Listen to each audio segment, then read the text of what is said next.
झूठ मत बोलो। क्या पता चल गया अंकल को? और किसने बताया? हरिराम ने। लेकिन हरिराम काका को कब पता चला? सुबह जब सब जा रहे थे। क्या? यही कि सभी लोग मालिक को बिना बताए मंदिर चले गए। क्या? वो लोग मंदिर गए हैं? और क्या? आपको ये नहीं पता? तो फिर आपने ये सब? नहीं, वो माँ तो मुझे बता रही थी कि वो लोग मंदिर चले गए। समधी जी, आप इसलिए नाराज थे? नाराज ना हूं तो और क्या करूं? मुझे तो किसी ने ये भी नहीं बताया कि आज प्रीति और पंकज की शादी की सालगिरह है। ये कब नक्की हुआ?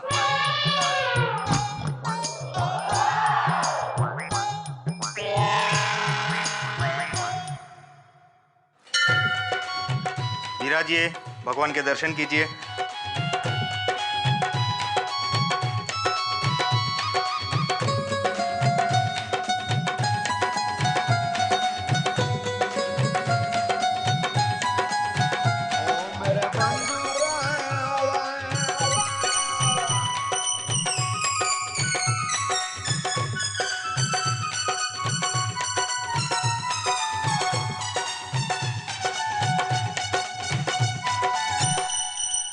पल्लवी, बैठो ना, अभी मंदिर में आया है, जल्दी में क्यों करता है?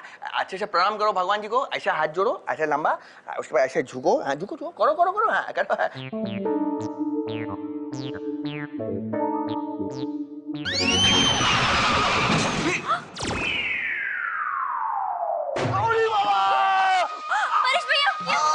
परेश भैया, इसे भी एक प्रकार का आशीर्वाद ही समझ लीजिए। क्या पंडित जी आप? माँ, नक्की मतलब कि वो सगाई की तारीख? ये तो उन दोनों के शादी की सालगिरह की तारीख। तुम भूल गई ना? मुझे कुछ नहीं मालूम है, अब मुझे कुछ मत पूछना।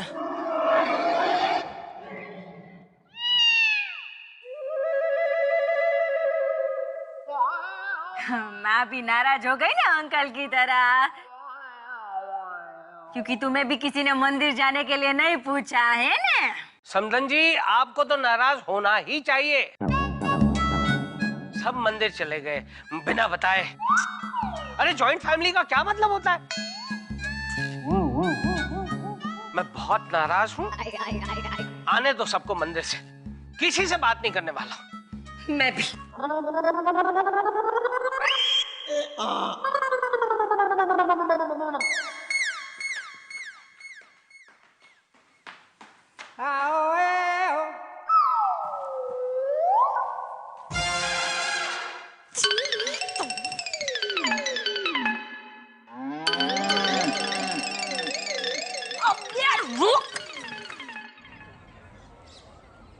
क्यों पापी, ऐसा क्या मांगा भगवान जी से जो उन्होंने नारियल फेंक के मारा? ना दादा, वो तो छोटा सा एक एक्सीडेंट था, इसमें भगवान जी का क्या मिस्टेक है? ये सब तो हमको भूल जाना चाहिए। किसको? पल्लवी सा को? ना दादा, ये नारियल को जो खोपड़ी में लग गया। प्रीति जी, आप जो कर रही हैं उचित नहीं है। अरे मैंने क्या किया? जो कुछ भी किया भगवान ने किया। अरे हमारी चप्पल कहाँ गई? ओह माय गॉड, लगता है कोई चोर चुरा के भाग गया। उड़ी बाबा, ये चोर मंदिर में भी आने लगे। गुम हो गई चप्पल सा आरती भाभी को बताइए, चोर मंदिर में ही नहीं घर पर भी आ जाते हैं। बड़े बेशर्म होते हैं ये चोर। हे पल्लवी, तुम ऐसा चोर लोग को इतना गाली क्यों देता है? कोई भी चोर अपना मर्जी से चोर नहीं बनता है, उसका जरूर कुछ ना कुछ मजबूरी होता है जो तुम लोग तो समझता नहीं है। ऐसा भी तो हो सकता है कि वो चोर का पिताजी का भाई वो चोर के पिताजी को धोखा दे दिया हो। मतलब ये हो सकता है कि वो चोर का पिताजी का भाई जो है वो चोर का पिताजी का प्रॉपर्टी सब हड़प कर गया हो और वो बेचारा चोर छोटा बच्चा दाने दाने को मोहताज हो गया हो। एक दिन वो बेचारा दुकान से ब्रेड का पैकेट चुराया, पब्लिक उसको पकड़ के मारा और पुलिस को दे दिया। अभी पुलिस उसके ऊपर चोरी का पेपर लगा दिया, ऐसा लेबल। अब वो लेबर लेके वो बेचारा इज्जत का जिंदगी जीने के लिए अच्छा नौकरी ढूंढता है, तो नौकरी तो उसको कोई देगा नहीं। तो ऐसा करता करता वो जो बच्चा है छोटे से बड़ा हो गया। अभी वो बड़ा बच्चा जो एक दिन चोरी करने एक बंगला के भीतर में घुसा, जानता है उसको उधर में क्या मिला है? ओ तो चोर की कहानी हम किसी और दिन सुनते हैं परेश ए भैया। दादा, ये क्या कहानी बोलता है? हम ये कहानी नहीं है, ये हकीकत है। हम अब भी वो चोर को फोन करके बुलाता है जो हमारा चप्पल चुराया है। पहले भी फिर तुम अपना चप्पल भी ले लेना उसमें से, हाँ, और उससे पूछना कि उसका मजबूरी क्या है। हम अब भी फोन करके आता है हम। हाँ परेश भैया चोर को कैसे बुलाएंगे यहाँ? परेश भैया तो वकील है ना, तो जो वकील होते हैं उनकी पुलिस वालों के साथ दोस्ती होती है, और पुलिस वालों की चोरों के साथ मतलब जान पहचान होती है। तो वो है ऐसा कुछ। अरे उठा उठा उठा, रास्ते का माल सस्ता माल 150। अरे आओ बहन, आओ भाई साहब, आओ आओ आओ। 150। इस सैंडल का दूसरा जोड़ी कहाँ है? अरे इधर ही चोएगा ना, देखो ना। आप दोनों ढूंढ के। अरे किधर है? ये रहा, ये लो। आप लोग साथ में क्यों नहीं रखते हो? अरे क्या साथ में रखेगा? साथ में रखेगा तो अपना ही धंधा अपने को नड़ेगा। हाँ बंगाली दादा। ए चंदू 420। अरे दादा किधर हो आप? अरे दादा आप जब से छोड़ के गए ना, अपना तो ट्रेनिंग ही बंद हो गया है। अरे आपको पता है मैंने वो पाकिट मारी का धंधा छोड़ के अभी मंदिर के बाहर चप्पल चोरी करने का काम शुरू किया है दादा। अरे वो साहब हमको मालूम है, नंदू हमको बताया था। सुनो, राधा कृष्णा मंदिर से जो तुम चप्पल चोरी किया ना अभी खूब सारा, वो सब हमारा फैमिली का है। क्या बात कर रहे हैं? अच्छा वो आपने बता दिया। ए भाई ए नहीं, चप्पल नहीं बेच रहा हूँ मैं। चलो चलो निकलो निकलो निकलो। अरे अच्छा दादा आपका फोन आ गया। अभी मैंने दुकान लगाई है, लेकिन तुम फिक्र मत करो, अब भी आके लौटा कर जाता हूँ। जल्दी आओ, हम तुम्हारा इधर भेंट करता है। जल्दी आओ। हाँ ठीक है दादा, आता हूँ। बचाओ बचाओ बचाओ। सब्जी जी नमस्ते।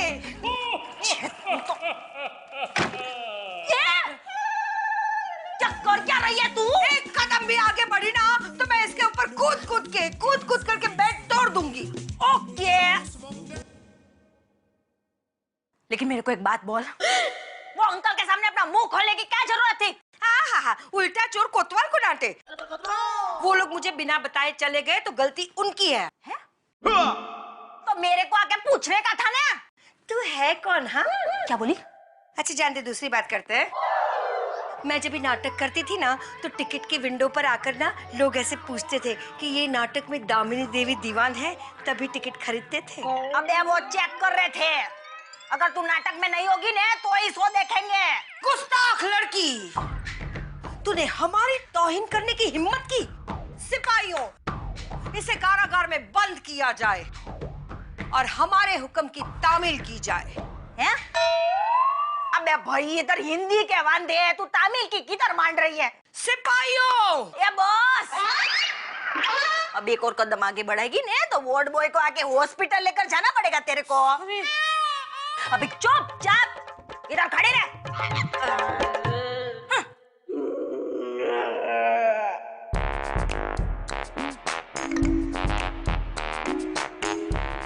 माफ करना भाई साहब। हाँ माफ करना भाई साहब, मुझे मालूम नहीं था कि चप्पल आप लोगों की है। चप्पल किसी की भी हो, आपको शर्म नहीं आती चोरी करते हुए? वापस मिली चप्पल सा?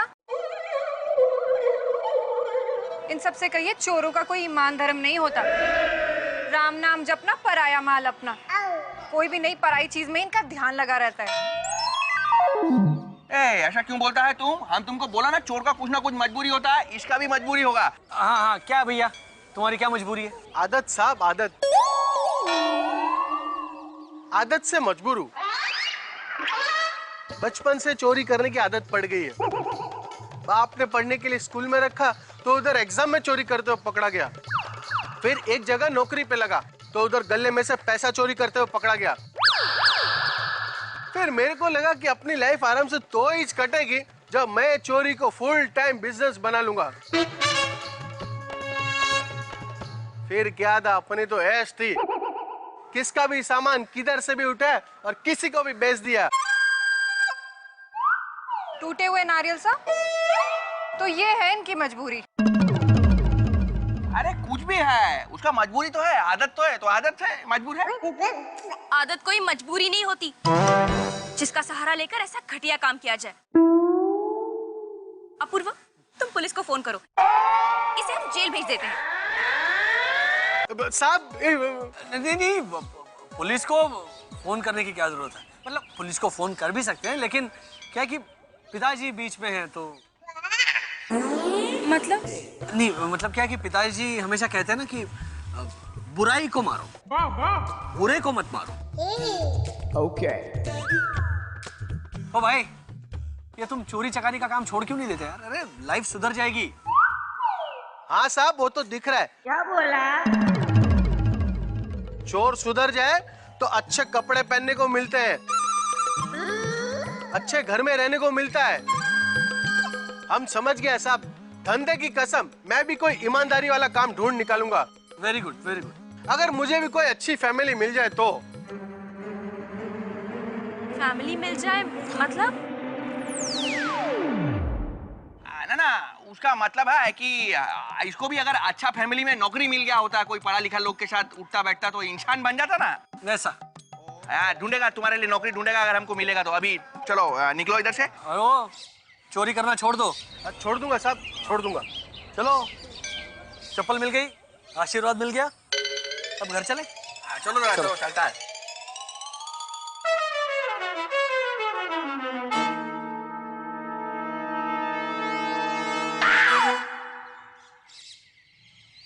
क्या बात कर रही है तू? हाँ भैया, और मैं वहां पर संभालने गई तो अपना कोई नाटक शुरू करके वहां से सटक गई। माँ,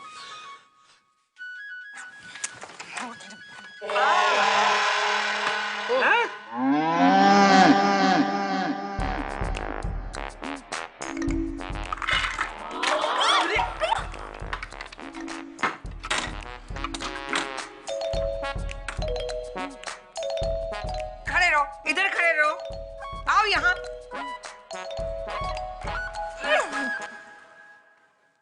आज मैं तुम्हें बहुत डांटने वाली हूँ।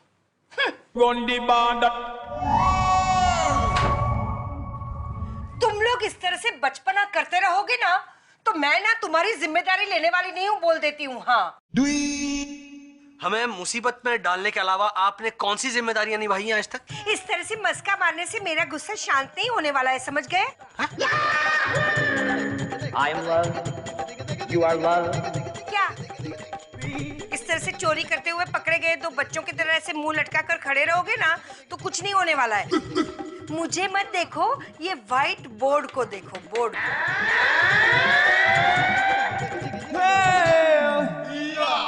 क्या देखना क्या है? ब्लैंक बोर्ड है ये। हाँ, मैं भी सुबह में ऐसी ब्लैंक हो गई थी जब तुम लोग मुझे बिना बताए मंदिर चले गए थे।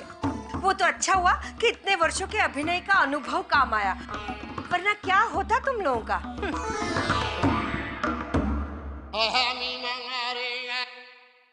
अब थैंक यू बोलने की कोई जरूरत नहीं है।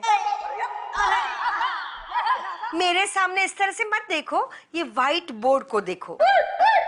ये बोर्ड पर हर रोज सुबह में लिख देने का आज का झूठ। अब फॉर एग्जाम्पल आज के दिन, जैसे आज सुबह में तुम घर से बाहर गए तो तुम्हें लिखकर जाना चाहिए था कि अभिनय सम्राज्ञी दामिनी देवी दीवान जी उर्फ माँ, यानी कि मैं, हम लोग ना बाहर जा रहे हैं। मैं आपका नकली बेटा अपूर्व अपनी असली बीवी, 2 नकली भाई और 2 नकली भाभियों के साथ असली मंदिर जा रहा हूँ। कृपा करके आने वाली किसी भी परिस्थिति को अपने ज्वलंत अभिनय से संभाल लेना। ये ऐसा रोज लिख के जाऊं? हाँ, तो क्या है, इस तरह से सबको सुबह से मालूम होगा ना कि आज के दिन में क्या झूठ बोलना है। किसी के पकड़े जाने का चांस ही नहीं रहेगा।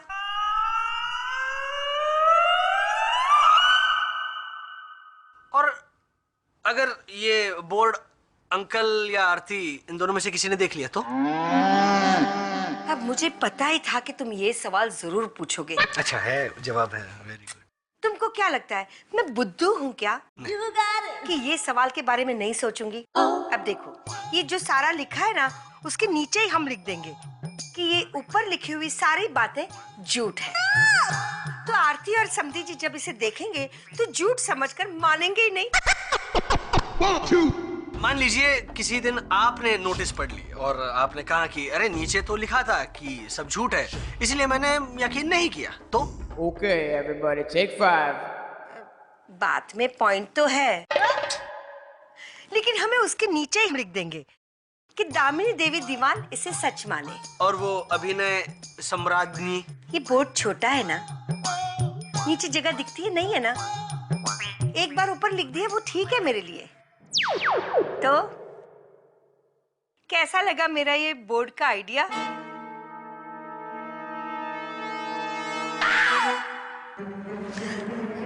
अरे तुम दोनों ऐसे माँ के पैर क्यों पड़ रहे हो? कहीं माँ भी अंकल की तरह मंदिर ना ले जाने की बात पर नाराज तो नहीं? हाँ, इसीलिए नहीं, मैं उस वजह से नाराज नहीं हूँ। मैं तो ये व्हाइट बोर्ड पर जब तक भाईलाल 100 बार लिखेगा नहीं कि माँ हमें माफ कर दो, तब तक माँ की नाराजगी दूर नहीं होगी। अपूर्वा, पता नहीं अंकल की नाराजगी कैसे दूर होगी। वो किसी से बात तक करने को तैयार नहीं है। डोंट वरी आरती, हम अभी जाकर उनसे माफी मांगते हैं। व्हाइट बोर्ड दूं? नहीं, कोई जरूरत नहीं, आप इस व्हाइट बोर्ड का ध्यान रखिए। तुलिका, इस व्हाइट बोर्ड को संभालो। हाँ, चलो माफी मांगते हैं। रुको अपूर्वा। क्या? माँ, गलती मेरी है, मेरा ही आइडिया था मंदिर जाने का। अगर आप कहो तो मैं भी इस बोर्ड पर 100 बार सॉरी लिख सकती हूँ। आइडिया तेरा था तो तू ना 200 बार। नहीं, मतलब लिखने की कोई जरूरत नहीं है, लेकिन अगली बार जब तू ऐसे बाहर जाएगी ना तो बोर्ड पर लिख देना कि मैं असली। चलो जाना है ना, चलो वहाँ पे। चलो।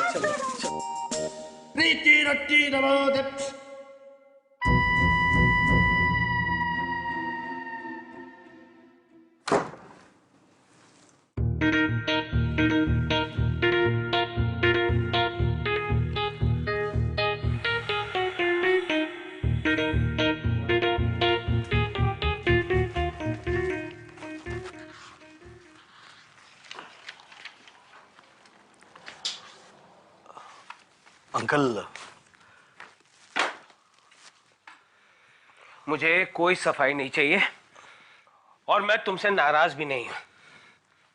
अपना ही सिक्का जब खोटा निकला तो गैरों से क्या कहना। इसका मतलब अंकल, आपके लिए मैं गैर हूं? शुरुआत किसने की थी? ये तो हरिराम ने मुझे बताया कि तुम लोग सब मंदिर में गए और मुझे पूछा तक नहीं।